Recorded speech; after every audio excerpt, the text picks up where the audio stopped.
दोस्तों आज हम बात करेंगे व्हीटस्टोन ब्रिज के ऊपर। ये किस लिए यूज किया जाता है? It is use to find the unknown resistance.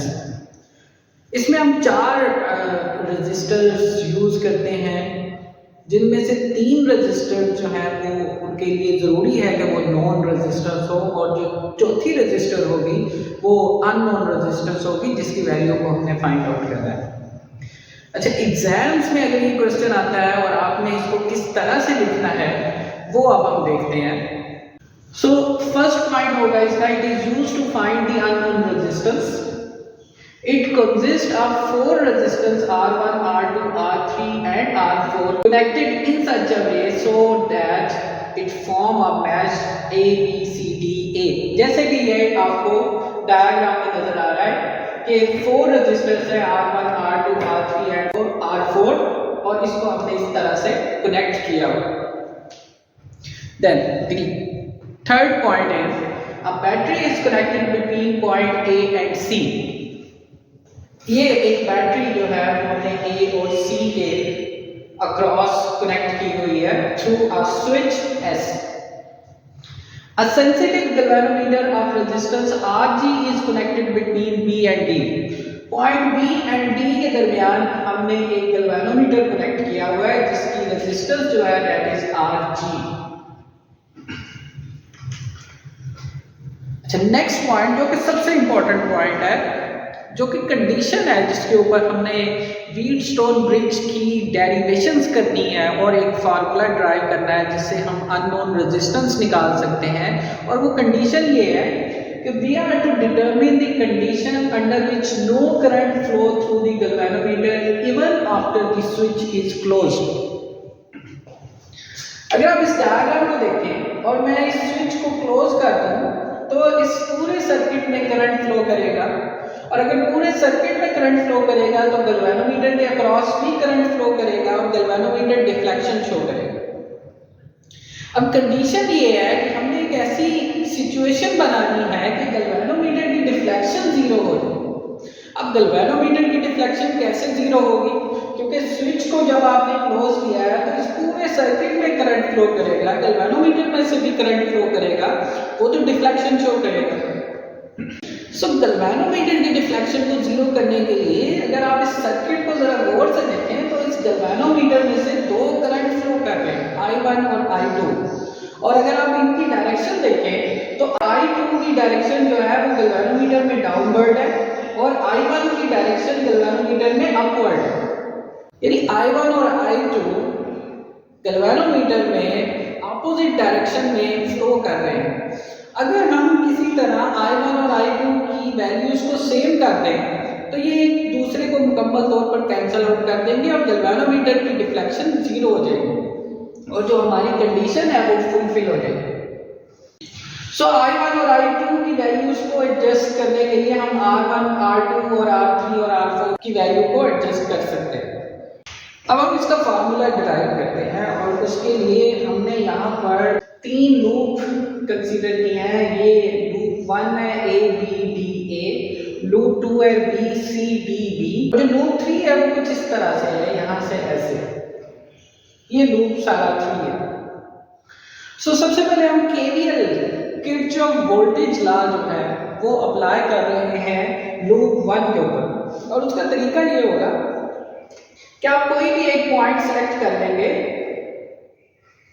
Loop 1 में, कोई सा भी पॉइंट सेलेक्ट कर सकते हैं, और फिर आपने मूव करना है in the direction of current. So मैं यहाँ पर B पॉइंट सेलेक्ट कर रहा हूँ, और B पॉइंट सेलेक्ट करने के बाद अब हमने इस लूप 1 में मूव करना है in the direction of current. So current की डायरेक्शन जो है वो लूप 1 में कुछ इस तरह से है। सो हम इस डायरेक्शन में जाएंगे। आगे है रेजिस्टर, रेजिस्टर में वोल्टेज ड्रॉप होगा तो हम इसका वोल्टेज लिखेंगे कि that the voltage drop across R1 that will B minus I1 R1, क्योंकि इस पूरे लूप में I1 करंट फ्लो कर रहा है और इसकी रेजिस्टेंस जो है वो R1 है। सो नेक्स्ट पॉइंट पर आएंगे।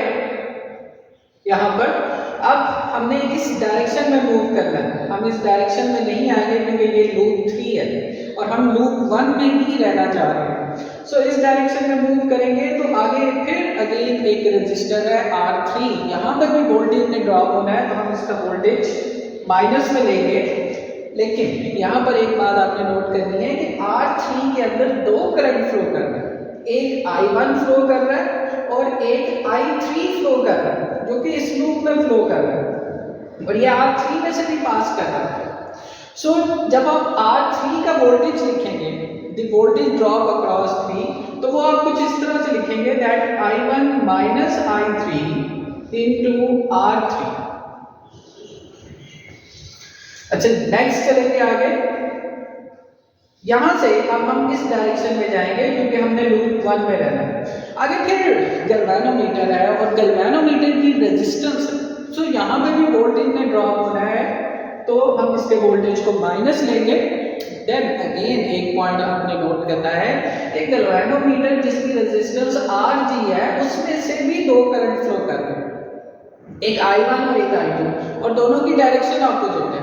सो जब आप इसका वोल्टेज लिखेंगे तो आप लिखेंगे I1 माइनस I2 इनटू Rg, Rg is galvanometer resistance which is equal to 0, क्योंकि KVL किरचॉफ वोल्टेज लॉ है, sum of all the voltages equal to 0। So हमने इसको 0 के इक्वल पुट कर दिया। हम ये चाह रहे हैं कि हमने डेरिवेशन उस कंडीशन पे करनी है कि गैल्वेनोमीटर की डिफ्लेक्शन 0 हो जाए। तो जैसे मैं शुरू में बताया, गैल्वेनोमीटर की डिफ्लेक्शन 0 तब होगी जब I1 और I2 इक्वल हो जाए, क्योंकि गैल्वेनोमीटर में सिर्फ दो करंट फ्लो कर रहे हैं, I1 और I2। I3 करंट गैल्वेनोमीटर में सिर्फ फ्लो नहीं कर रहा। सो अगर हम किसी तरह I1 और I2 को इक्वल कर दें तो ये एक दूसरे को मुकम्मल तौर पे कैंसिल आउट कर देंगे और गैल्वेनोमीटर की डिफ्लेक्शन 0 हो जाएगी। सो अब हम इस कंडीशन को यूज करते हैं और पुट करते हैं I1 is equal to I2, let's say is equal to I। So ये जो ऊपर इक्वेशन है इसमें जहां जहां आपको I1 और I2 नजर आ रहा है वहां पर हम अब I पुट कर देंगे। So now we have minus IR1 minus I minus I3, I minus I into Rg equal to 0। So I minus I is 0, ये पूरी टर्म जो है वो कैंसिल हो जाएगी। So now we have minus IR1 minus I minus I3 R3 equal to 0 और minus IR1 is equal to I minus I3 into R3, that is equation 1। So now we apply KVL to loop 2 और loop 2 आपके पास ये है। So again वही तरीका है कि हम कोई एक पॉइंट सेलेक्ट कर लेते हैं लूप 2 में और फिर मूव करेंगे इनकी direction of current. So let's say मैं C पॉइंट सेलेक्ट कर देता हूं और मैंने करंट की डायरेक्शन में जाना है, तो करंट इस लूप में कुछ इस तरह से फ्लो कर रहा है तो मैं इस डायरेक्शन में जाऊंगा। यहाँ पर एक रजिस्टर है, रजिस्टर में वोल्टेज में ड्रॉप होना है तो यहाँ पे हम इसका वोल्टेज लेंगे माइनस I2 R2, क्योंकि इस लूप में I2 करंट फ्लो कर रहा है और इसकी रजिस्टर R2 है तो हमने इसके वोल्टेज को लिख दिया माइनस I2 R2।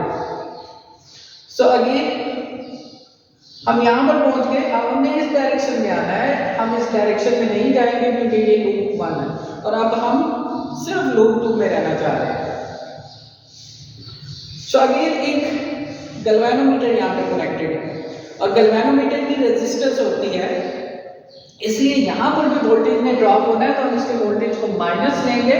और फिर वही बात है कि यहाँ पर देखना ये है कि गैल्वेनोमीटर में दो करंट फ्लो कर रहे हैं, I2 एंड I1, और दोनों ऑपोजिट डायरेक्शन में।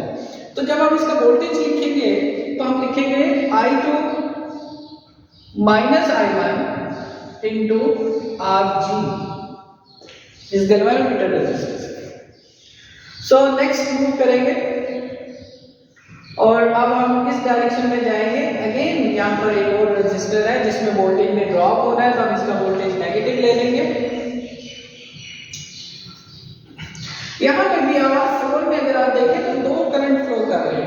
I2 और एक I3।